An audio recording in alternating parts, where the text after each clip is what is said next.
So we've reached this point in our study of the fruit of the Spirit where we're talking about gentleness.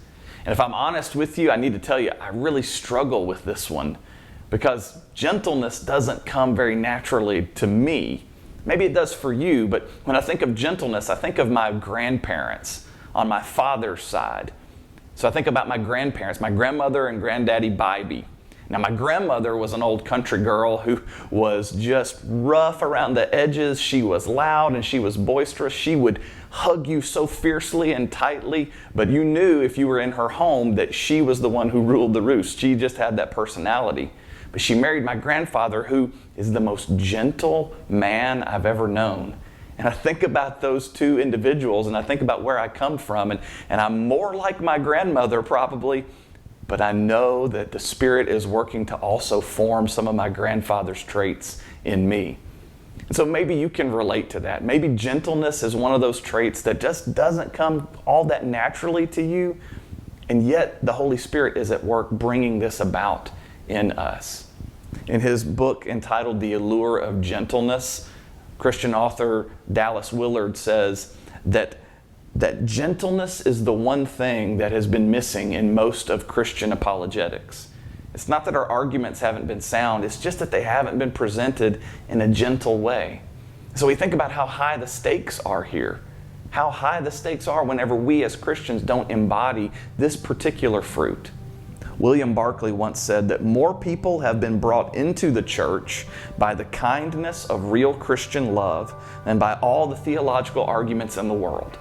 And, he said, more people have been driven from the church by the hardness and ugliness of so-called Christianity than by all the doubts in the world. So we understand the stakes are pretty high. So let's talk tonight about what it means for us to have gentleness formed in our hearts.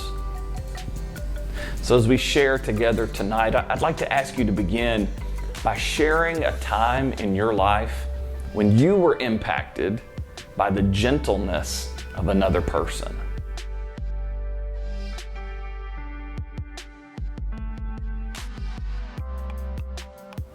For our second discussion question, what do you make of the Barclay quote that I read?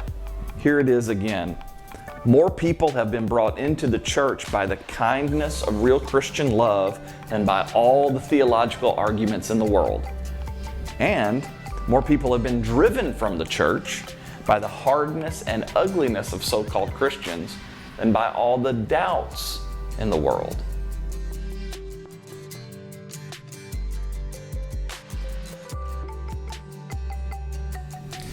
Finally, how can we cultivate gentleness if it doesn't come to us naturally?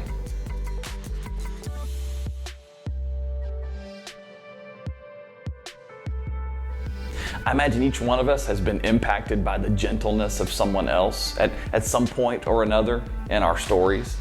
But whether gentleness is cultivated easily, if that comes naturally to you, or if you're like me and gentleness isn't really your strong suit, we still believe that the Holy Spirit can work on our hearts, that the Spirit is at work bearing that fruit in each one of us. So tonight, let's give thanks. Let's give thanks that the Spirit can give us a new nature and can teach us a new character, can bear fruit in us, even fruit like gentleness.